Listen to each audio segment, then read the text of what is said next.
Hello everyone, welcome to this week's edition of Staying Connected.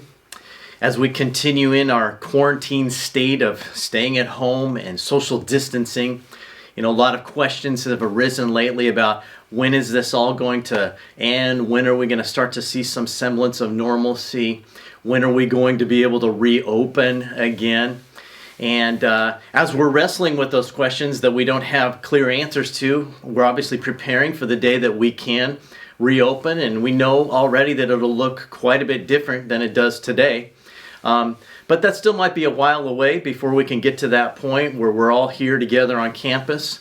But in the meantime, what I wanted to focus on starting today and then in the next few weeks is to show just how well the church is doing despite this mess we're in. I mean, I really believe in the bottom of my heart that God has been redeeming this moment in the life of the church. I see it here in our own body here in Thousand Oaks. I talk to pastors all over the place who are sharing the same sentiment that God is working in their midst in powerful ways. I hear about it from my friends in other countries who are pastoring churches and how God is working in those places in ways that we never dreamed possible. During this time where we can't gather together, the church is alive and well, and it continues to expand. Our reach right now at Christian Church of Thousand Oaks is larger than it's been in a very, very long time. And it's so great to see how many people we are reaching week by week just in these types of videos and through Zoom and all kinds of different ways of communicating with one another. Now, what we're going to show you this week is something really cool, and that is our high school ministry, being that they had been Zooming for the last several weeks, decided that it'd be great to find a creative way to come together while still respecting the social distancing rules. And so what you're going to see in today's video is a gathering of our high school ministry right out here in our parking lot, where they're sort of tailgating. They all come together in their cars. They're spaced quite a bit apart, and they're sitting in the back of their cars as they come together for a time of worship. You'll see that some kids are with each other, but those are siblings or family members. And so it's a really great thing. I want you guys to see that and how they are coping with this time and staying together in the midst of that. Now, here's what I want you to do. I'm going to show you that video, but stay tuned for after that because I've got an announcement about a way that we can be involved in helping some people here in our community.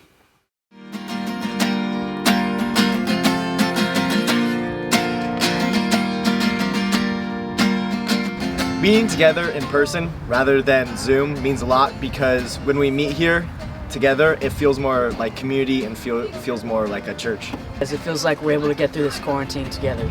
Being in person provides a more personal touch and it helps you keep your relationship strong. It makes you feel like you're not alone through all these tough times. Being in person makes you feel more secure rather than being in a setting where no people are in and you can actually meet people. I feel like there's other people out there that are experiencing the same thing rather like through online. You can't really tell that. It's pretty nice being together in person. We get to meet on more of a personal level and we know that we're all in this together. Being together allows us to just worship together and be in fellowship, and especially through this hard time, so it feels really good to be with each other. It shows us that despite everything that happens, that we can still come together as a church. It makes it easier to handle this because I get to see people in person. It's just like very satisfying to finally see like everyone you've been missing, and like, you just feel more comfortable in your space rather than just talking over the call. We can have the connection that you can only get in person that technology can't give us, and it's way more personal, and I enjoy it so much more than just Zooms.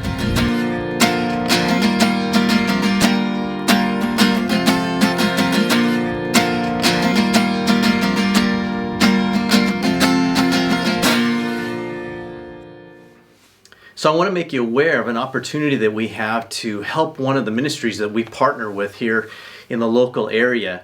Most of you are aware that we have had an established relationship with local teen group foster homes for the last several years, and we have teams of people that visit those homes every month. Now, those visits are obviously been put on hold, but those homes are still there, and during this time it's become even more difficult for them as the kids are having to stay right there in place, shelter all the time with one another. One of the ways that we can help is by offering to get them some art supplies. We've been in contact with them, and they're saying, you know what, if we had some art supplies, it'd be another thing that we could potentially do with the kids. And so we're going to have an opportunity next Monday. We're going to have a drop box right here at church. It's going to be out there all day long from 8 a.m. to 6 p.m. right in front of the main office doors, where you could drop off some art supplies. Now, be looking for an email from Marty Milligan on this, and he'll give more details on what those supplies can be. But it'll be things like acrylic paints, small canvases, colored pencils, adult coloring books, sketch pads, those types of things. And so if you want to participate in that, remember that we'll have the drop box here next Monday, where you can come in and be able to supply the kids with that, and wait for us to just bless them during this difficult time. God bless you, and we'll see you soon.